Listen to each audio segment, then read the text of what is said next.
What? Were you born in a barn? Usually she was trying to get you to clean up your room.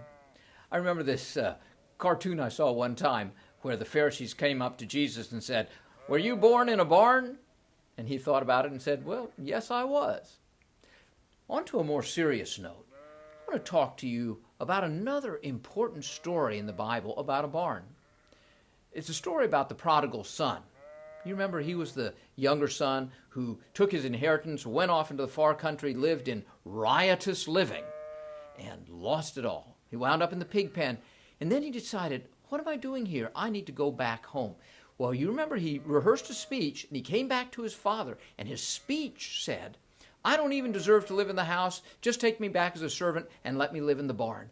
What he didn't realize was the father didn't want any more servants. He wanted sons and daughters. He didn't want him living in the barn. He wanted him living in the home.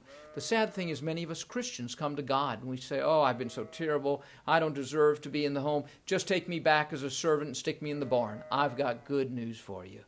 God doesn't want servants. He wants sons and daughters. And even better news, he doesn't want you in the barn. He's preparing a home for you.